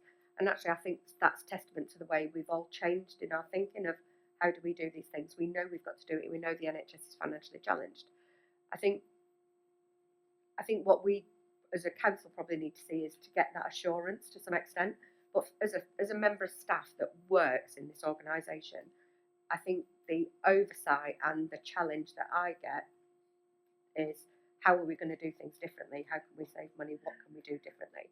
And I think that is better this year than it's been in a long, long time. You know, this is the whole, you know, it's the executive and all the team are doing this, but I would pay tribute to Simon, our finance director, in the time that I've been here, and I know Paul's nodding, it's the best we've ever had, really, and, you know, we need to look after him. Any other questions on finance, do I see? No? Okay. Can we go to the digital question? Thank you. Respond. Thank you. Thank you. Yes, I mean, in the report it mentions, as you mentioned, about the new CDIO undertaking assessment and it going to the board in August. But presumably, there's a lot more stuff going on in the interim between April and August, other than just keeping desktops working. So, I mean, I guess, are you assured that what needs to be happening between April and August is progressing according to what it should be? And when the CDIO, I'm going to remember that one, CDIO has done his plan, just at a very high level, at the level of governance, not the level of operations, will we see what's in it? Just because I can remember from, I think it was last time, we saw a list of projects that had massive things in them, you know, new CADs and stuff like that. Yes, we are assured. Part of it was the handover between Steve and Bromwell and the new. There was a good handover that happened. There were some pretty striking priorities, all of which were being implemented. Parts of them were based on the last incidents that we had. If you remember, we had BT do a lot of very detailed work, and they came up with a series of changes that we had to do to get all our networks in step and all the rest of it. They've been implemented, right, which was very difficult, and so we are assured that we've had some really good things happen in April, May, and June, and July, right? And they're top priority things. What we'd like to see, and when we look at the audit findings from all the cyber, the last 3 audits that happened and were reported on yesterday, they basically said on the ground we're doing a lot of the right things. It's what's the plan? What's the overall strategy? How is the sort of managed from the top? How have we set priorities? They were the common themes that came out. And with the new CDIO and some of the changes that he's already proposing to make, you know, he's made a really good start. So we're really pleased. We've probably never been happier actually than we are now. And I'd just like to shine a light on an often underappreciated quantity, and that is Paul. We are particularly fortunate as a board to have somebody of Paul's expertise, so you can take an additional layer of assurance, in my view, from Paul's professional background.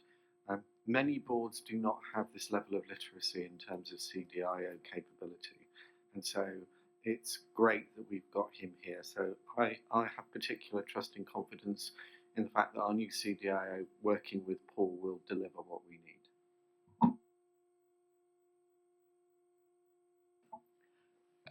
And also, can I add to that? I would echo what Paul is saying. I think we are very lucky in having got the Chief Digital Officer that we've got now from his experience at Moorgate, and I know you've worked with him before, and you've got good knowledge of what he can deliver for us. That's right. I've worked with him for 5 years before. He's very good, and he's got a very good track record. Also, the interim that we had, Stephen, left us with a good digital strategy. That set a lot of the priorities and the path for the next year or so. It's just sort of picking up all these strands, and actually what we didn't have was a detailed delivery plan, and that's what we're hoping to get the start of in August. But I'm just mindful he's only been in the building a few weeks, so I want to make sure that he gets it right and he gets off to a good start, and we understand how we set the priorities and how, you know, we're doing the right things and how we're reporting on them. Thank you, Paul, for that. Can I ask, are there any other questions on Paul's report at this point? No? No? Okay, Paul, thank you very much. I know you stepped into the breach to chair the Finance Investment Committee. We're really, really appreciative of that, so thank you very much. I think that concludes the assurance reports. I just want to stop and reflect. So we had 3 reports on 3 different aspects of our strategy and our responsibility. Is there any cross-cutting thematic issue that you've seen from this that you would want to just ask a question on or get assurance around? Kirsty, please. So I don't think anyone would be surprised because I'm intrinsically involved in the Patient Monitor Defibrillator Replacement Programme, which is the replacement of our defibrillator that we have in our vehicles. I think mine is just because it links across both the finance of having the funding available for that project that is absolutely key that we've been trying to do for some considerable time, and then but it also links into the patient safety of having a monitor that is fit for purpose, that does exactly what we need to do and can be assured when we need it at the time we need it, it's going to work. So for me it was just I think I just would like some assurance that, and I understand, Simon, it is absolutely high on your priority and we are working on that. It's just some assurance that actually the funding will be available, and I understand we've got some, but I think it's just understanding the implication if it is a prolonged rollout, which potentially could be, it's understanding that that could lead to some patient safety impact. And that's for me, it's just some assurance really, because I'm intrinsically involved in it, and I think I'd just like some assurance, thanks. You'll know that it is on the top of my to-do list, and I think Richard, our CMO, is working on a proposal which I expect to come back through a board cycle in the second half of the year. I think there are 3 aspects. The first is, obviously I had the conversation with Richard, are we facing any immediate risk? And the answer to that question is, from his judgment, there were no immediate patient safety risks, though clearly that does not remain a static picture. So I've asked him to continue to keep me personally alerted as to if that position changes.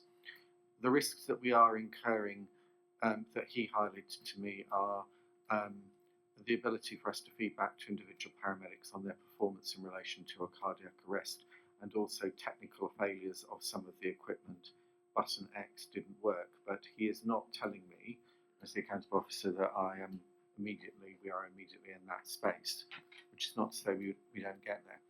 On the funding, I have asked him to come back to me with a proposition about how we can afford what we can afford. I have been clear that once that position is clear, we will roll out what we can roll out during the course of this year. I'm not going to sit with defibrillators sitting in a warehouse somewhere if we can afford to get them out there. And to inform that decision, I've asked for it because clearly not all our defibrillators are of the same age or obsolescence. I've asked for a kind of more detailed picture about where we should go. The last thing I'd say is there is a commercial element to this, which I want us to be a little bit braver about, which is we may not need to put all of the cash up front if we are engaging in a longer term commercial arrangement with a company. That would be something that I think we need to be open to, rather than thinking about it through the traditional, we've got X money, that means we can afford Y things. I think we need to think about our commercial partnerships for things like this in a slightly differential way, and I will want to bring that back through FIC as that kind of scrutiny emerges, to make sure that we're not just thinking solely and only in NHS traditional terms. I hope that's given you a flavour of I am absolutely on it, and will continue to be so. Okay, thank you, Kirsty. So I will now go on to some wider business, and we will have the report on the Governor and Membership Development Committee report, which is in the pack. Andrew, would you like to talk to that, please? Thank you very much, Chair. This was the first committee meeting of the combined elements of the Governor and the Membership Committee that was previously separate. I think people have got the notes from the meeting. I'm not going to rehearse those, but I would just say I think we probably need to just think slightly about the cycle here to extend the time between the meeting and this meeting. One of the purposes of that meeting was to raise issues, or for governors to be able to raise issues that they are concerned about at the meeting. And you'll see under 1.8 there's a list there of items that governors would like some assurance or some comment on from the trust.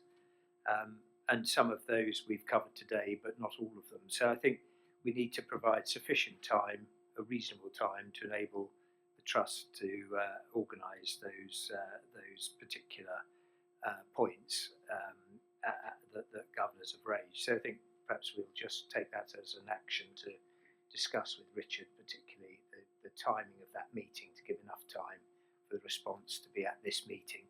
Bearing in mind we don't meet again until September, and it's rather historic by the time we get to that point.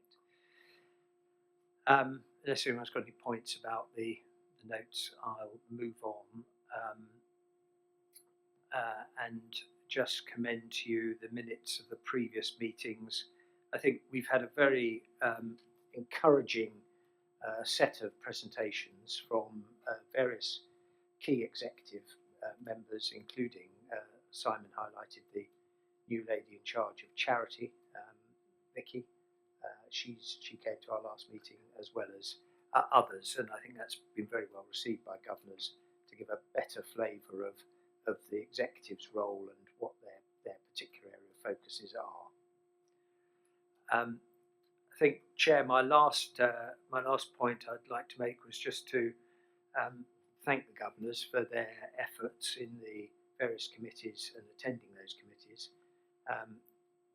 Some governors put a huge amount of effort in. It's not just about meetings like this, it's also the preparation for these meetings. And when I know we're consolidating some of these papers, but when we've 179 pages to read prior to, there's a lot of effort goes in. So I think governors are I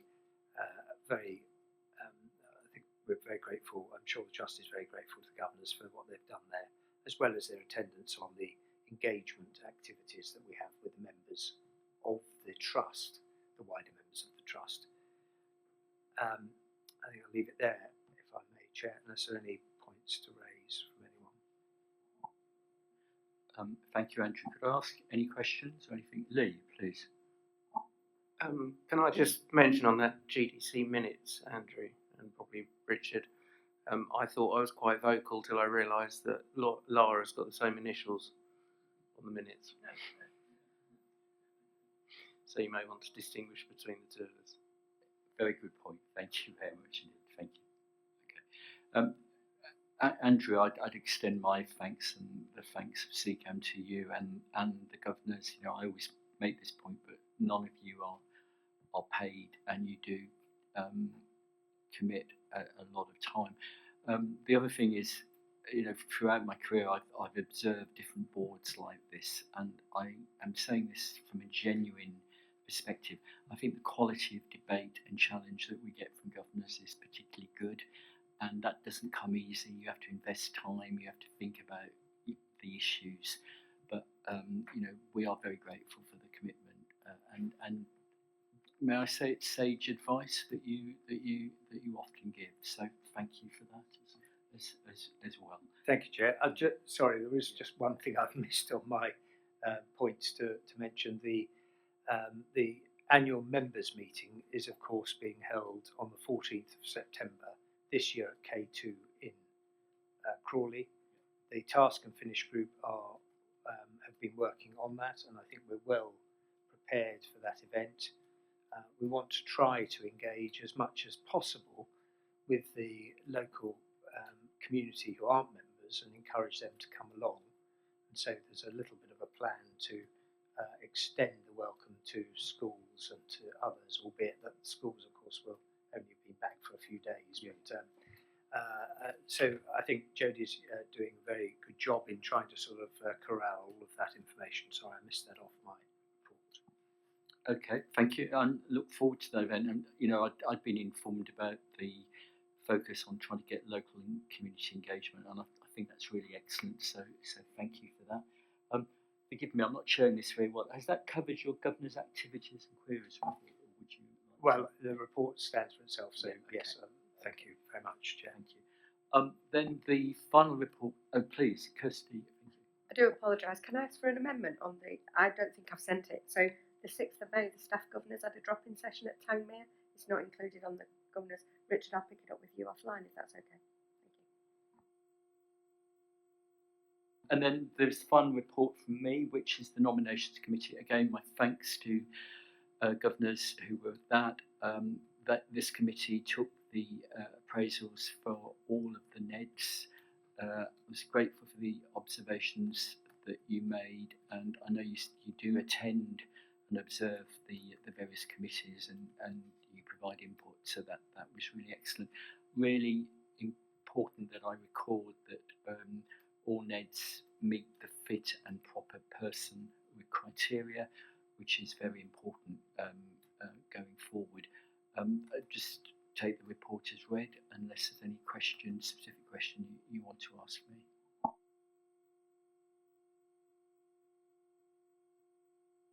Okay, we're moving on very fast on this one. Any other business? Anything people would like to ask or missed earlier in the meeting? Okay. Questions from the public? I don't think we have. No, thank you. Meeting effectiveness. So we slightly changed the structure so that you had the assurance reports earlier on. I think there were a few instances where we didn't have all the documentation. I think Martin. So we'll act on that going forward. But did that continue to work for you? You know, did we get the right level of challenge that you expected to?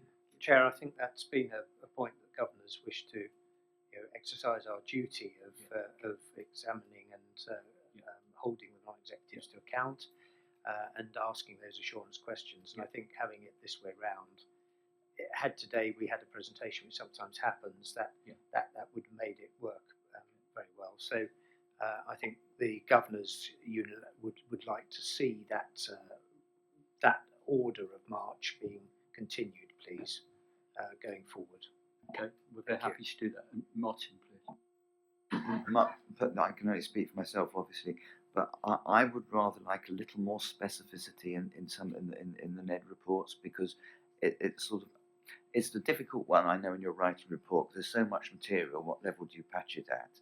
But if I sort of compare where we were and I don't know, when we start having the Trust Board Committee reports, just as Trust Board Committee reports, they had, if you like, too much detail. But at the same time, I felt that there was sometimes the balance of the NED reports feels a little higher than I personally would like, because I'm sort of saying, well, yes, I see it's all going all right on the night, but an example would be useful, or you have a concern about this, but what is it? I'm just flagging it up there. For me, I like little specificity. I don't like generic. I was just looking to the head of corporate governance here. We'll do our best. As you quite rightly said, it's a question of balance, but it's a very good point that you made, and it is important, returning to Andrew's point, that you feel assured in terms of the level of questions that you're able to ask of the NEDs, and that's really important. Because I think the thing is that if it's at too high level, the usefulness of the questions we ask will be diminished by it, because we'll be kind of asking things that don't add a lot of value. Let's return to this in September. Let's see where we get to that. But thank you for that observation. So I don't think I've got anything else to add, and so I'm very happy to bring this meeting to a close. To thank you all for your time today. I think we have a part 2, which we might want to take earlier. It's half an hour. Yeah, Chair, one of the things that we agreed at our last GMDC was that governors would have a debrief today of today's activity, not leave it because it sort of fades into the memory. So we're going to reconstitute, I think, if there might be a sandwich or something, and I think then we're going to have that over lunch. So if we could have the half hour, that would be helpful, and then we can come back for part two. We said that for 1 o'clock. Well, if that suits, I think yes, maybe 1 o'clock might be better. Yes, that'd be lovely. Thank you. That's it. No, that we're not sort of trying to speak mouthful of sandwich. Okay. Thank you very much. So we'll meet back here at 1 o'clock. Yeah. And presumably, Richard, we're able to use the same room we were in before. Yes. Yeah. Thank you very much indeed. Thank you. Thank you.